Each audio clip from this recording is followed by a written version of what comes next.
Hello friends, வணக்கம். Welcome to mill master. இன்றைக்கி நம்மளுடைய குக்கிங் சேனலில் என்ன பார்க்க போகிறோன்னா சமோசா சன்னா சாட்.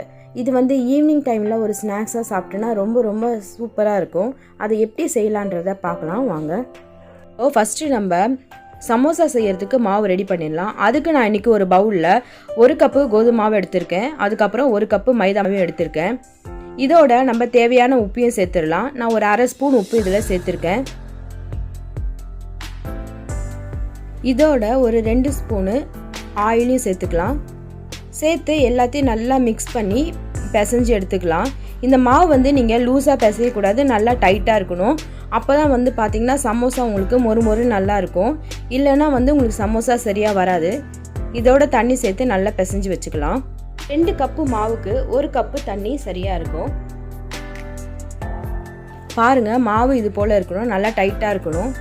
இது போல் பிசைஞ்சு எடுத்து வச்சுப்போம். இந்த மாவு மேலே ட்ரை ஆகாமல் இருக்கிறதுக்கு சும்மா கொஞ்சம் எண்ணெயை சேர்த்து மேலே இது போல் தடவி அது ஒரு மூடி போட்டு வச்சிடலாம்.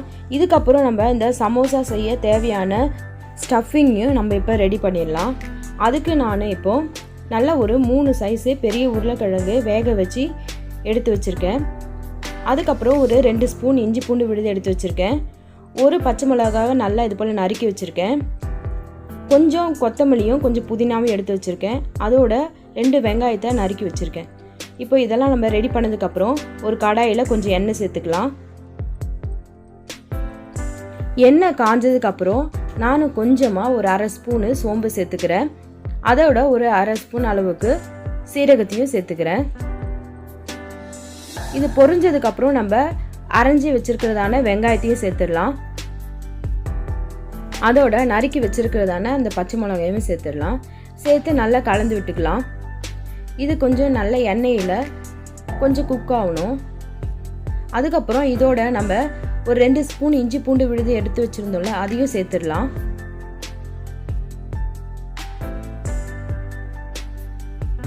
சேர்த்து எல்லாத்தையும் நம்ம இப்போ நல்லா வதக்கி விட்டுடலாம். அதுக்கப்புறம் இதோட நம்ம ஒரு 1/4 ஸ்பூன் அளவுக்கு மஞ்சள் பொடி சேர்த்துக்கலாம். இதோட ஒரு அரை ஸ்பூன் அளவுக்கு சீரகத்தூளையும் சேர்த்துக்கலாம். அதுக்கப்புறம் 1 ஸ்பூன் தனியாத்தூளை சேர்த்துக்கலாம். 1 ஸ்பூனு வெறும் மிளகாத்தூளை சேர்த்துடலாம். இதோட வாசனைக்கு கொஞ்சம் கரம் மசால் தூளை சேர்த்துக்கலாம். இப்போது நம்ம இந்த ஸ்டஃபிங்க்கு தேவையான உப்பையும் நம்ம சேர்த்துடலாம். சேர்த்து எல்லாத்தையும் நம்ம இந்த எண்ணெயிலே கொஞ்சம் கலந்து விட்டுடலாம். அப்போ தான் நமக்கு அந்த பச்சை வாசனை இல்லாமல் ரொம்ப நல்லாயிருக்கும். இதுக்கப்புறம் இந்த வேக வச்ச உருளைக்கிழங்கை நான் மசிச்சு வச்சுருக்கேன்.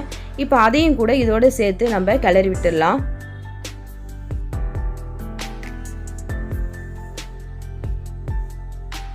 இப்போ நம்ம நறுக்கி வச்சுருக்கிறதான கொத்தமல்லி புதினா எல்லாத்தையும் இதோடு சேர்த்து நல்லா மிக்ஸ் பண்ணி எடுத்துக்கலாம். இப்போ இதெல்லாம் சேர்த்து நம்ம மிக்ஸ் பண்ணி எடுத்தோன்னா நம்மளுடைய உருளைக்கிழங்கு ஸ்டஃபிங் ரெடி ஆகிடும். சமோசா ரெடி பண்ணுறதுக்கு நம்ம ஏற்கனவே பிசைஞ்சு வச்சுருக்க மாவை இது போல் சின்ன சின்ன உருண்டைகளாக எடுத்து நல்லா ரவுண்டு ஷேப்பில் தேய்ச்சி எடுத்துக்கலாம். இப்போ ஒரு கட்டரை வச்சு இது 2ஆக நம்ம ஸ்ப்ளிட் பண்ணிக்கலாம். உங்கள்கிட்ட கட்டர் இல்லாட்டி பரவாயில்ல, நீங்கள் கத்தியை கூட இதில் யூஸ் பண்ணிக்கலாம். இப்போது இது போல் நல்லா 2 பகுதியை நம்ம வெட்டி எடுத்துக்கலாம். இதில் இந்த ஒரு பகுதியை மட்டும் நம்ம இப்போ சமோசா ஷேப்பில் நம்ம மடிச்சுக்கலாம். இப்படி மடிக்கும்போது நீங்கள் இந்த ஓரங்களில் கொஞ்சம் தண்ணி தொட்டு மடித்து விட்டிங்கன்னா உங்களுக்கு பிரிஞ்சே வராது. நல்லா எண்ணெயில் போடும்போது பிரியாமல் உங்களுக்கு கிடைக்கும். இப்போ இதுக்கப்புறம் நம்ம ஏற்கனவே ஸ்டஃபிங்க்கு ரெடி பண்ணி வச்சுருக்கிறதான அந்த உருளைக்கிழங்கையும் இதில் இது போல் வச்சுட்டு இதுக்கப்புறம் ஓரங்களில் கொஞ்சம் தண்ணியை தொட்டு நல்லா மடித்து விட்டுக்கலாம். பாருங்கள், இது போல் நல்லா செஞ்சு மடிச்சுக்கணும்.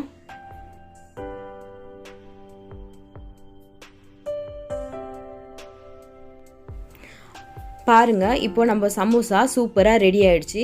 இதே போல் எல்லா மாவையும் நம்ம சமோசாவாக நம்ம இது போல் செஞ்சு எடுத்து வச்சுக்கலாம்.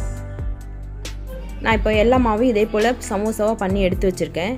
இப்போ அதை பொரிக்க தேவையான எண்ணெயை நம்ம ஒரு கடாயில் ஊற்றி எடுத்துட்டு அது கொஞ்சம் காஞ்சதுக்கப்புறம் நம்ம ஒவ்வொரு சமோசாவாக இதில் ஆட் பண்ணிக்கலாம். இப்போ பாருங்கள், எண்ணெய் ரொம்ப காஞ்சு இருக்கக்கூடாது, ரொம்ப காஞ்சி இருந்துச்சுன்னா நம்ம போடுற சமோசாலாம் தீஞ்சிடும். அதனால மிதமான தீயில வச்சு இதை நம்ம பொரிச்சு எடுத்துப்போம்.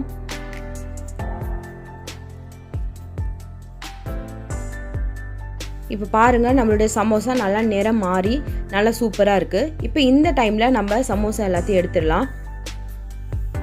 எடுத்து வேற ஒரு பவுலில் எடுத்து வச்சுக்கலாம். இதே போல் ஒவ்வொரு சமோசாவும் நம்ம போட்டு எடுத்து பொரிச்சு ரெடி பண்ணி வச்சுக்கலாம்.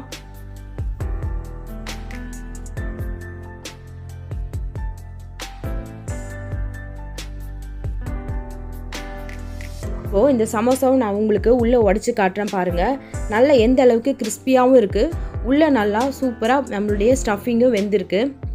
இது போல் ஒவ்வொரு சமோசாவும் நம்ம பொரிச்சு எடுத்து இப்போ நான் ரெடி பண்ணி வச்சுருக்கேன். இதுக்கப்புறம் நம்ம சென்னா செய்ய நம்ம தேவையான பொருட்களை ரெடி பண்ணிக்கலாம். இப்போது அதுக்கு நான் ஒரு மிக்ஸி ஜாரில் ஒரு வெங்காயத்தை இது போல் கட் பண்ணி எடுத்து வச்சுருக்கேன். ஒரு தக்காளியை நம்ம கட் பண்ணி எடுத்து வச்சுருக்கோம், அதையும் சேர்த்துடலாம். அதோட ஒரே ஒரு பச்சை மிளகாவை நம்ம சேர்த்துடலாம். சேர்த்து இதை நல்லா மிக்ஸியில் நைஸாக அரைச்சி எடுத்துப்போம்.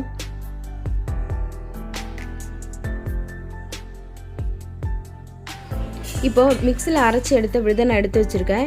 இப்போ ஒரு கடாயை வச்சுக்கலாம். அதில் ஒரு 2 ஸ்பூன் அளவுக்கு எண்ணெய் சேர்த்துடலாம்.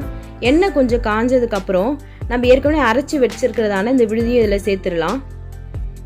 சேர்த்து எண்ணெயிலே கொஞ்சம் அதை வதக்கிக்கலாம். அதோட நான் எடுத்து வச்சுருக்கிறதான 1 ஸ்பூன் இஞ்சி பூண்டு விழுதியும் நம்ம இதோடு சேர்த்துடலாம். சேர்த்து எண்ணெயிலே நம்ம கொஞ்சம் இந்த பச்சை வாசனை போகிற வரைக்கும் வதக்கி எடுத்துப்போம்.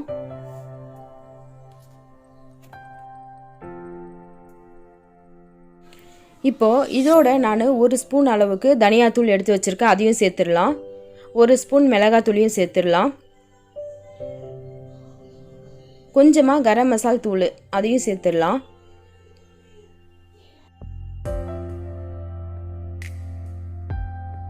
இப்போது எல்லாத்தையும் சேர்த்து இது போல் நல்லா கலந்து விட்டுக்கலாம்.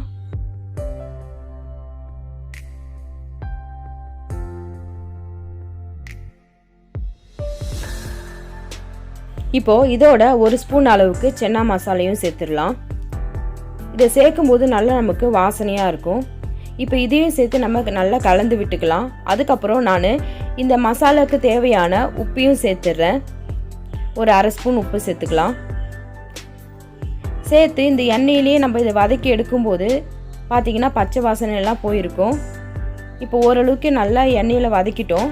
இப்போ இந்த டைமில் நான் ஏற்கனவே ஒரு 7 மணி நேரம் ஊற வச்சு வேக வச்சு எடுத்துருக்கிறதான கொண்டக்கடலையை இதில் சேர்த்துடுறேன்.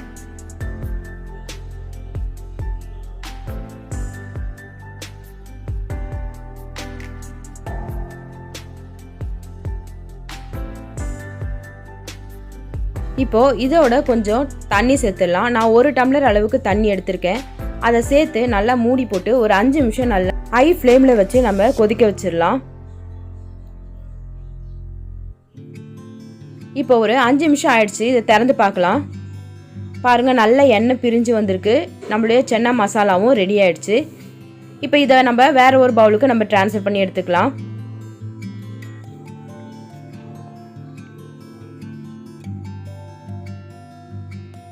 இப்போது நம்ம சென்னா சமோசா சாட் செய்ய எல்லாமே ரெடியாக இருக்குது. சமோசா ரெடியாக இருக்குது, சென்னா ரெடியாக இருக்குது. அதோட நான் கொஞ்சம் வெங்காயம் பொடியாக கட் பண்ணி வச்சுருக்கேன், தக்காளியும் பொடியாக கட் பண்ணி வச்சுருக்கேன், கொத்தமல்லி நறுக்கி வச்சுருக்கேன், கொஞ்சம் ஓம பொடி எடுத்து வச்சுருக்கேன், கொஞ்சம் மிளகாத்தூள், லெமன், சாட் மசாலா, சாஸ்.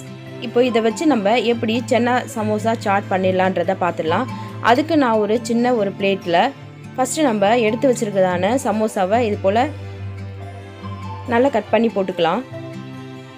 அதோட மேலே வந்து கொஞ்சம் நம்ம செஞ்சு வச்சுருக்கிறதான சென்னாவையும் இது போல் ஸ்ப்ரெட் பண்ணி விட்டுக்கலாம். இதுக்கப்புறம் இதோட நான் கட் பண்ணி வச்சுருக்கிறதான கொஞ்சம் வெங்காயத்தை மேலே தூவிக்கிறேன். அதோட கொஞ்சம் தக்காளியும் நம்ம சேர்த்துக்கலாம். இதோட மேலே பார்த்தீங்கன்னா கொஞ்சம் ஓம பொடியும் நம்ம தூவிக்கலாம். இப்போ இது போல் நம்ம போட்டு எல்லாம் சேர்ந்து சாப்பிடும்போது ரொம்ப சுவையாக இருக்கும்.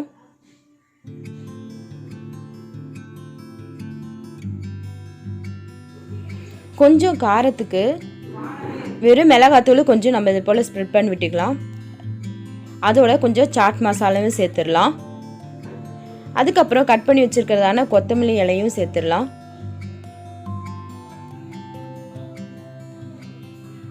இதோட நான் இப்போ கொஞ்சம் க்ரீன் சட்னியை சேர்த்துக்கிறேன். இது ஆப்ஷன் தான், உங்களுக்கு வேணும்னா சேர்த்துக்கலாம். அதுக்கப்புறம் டொமேட்டோ சாஸையும் சேர்த்துருக்கேன்.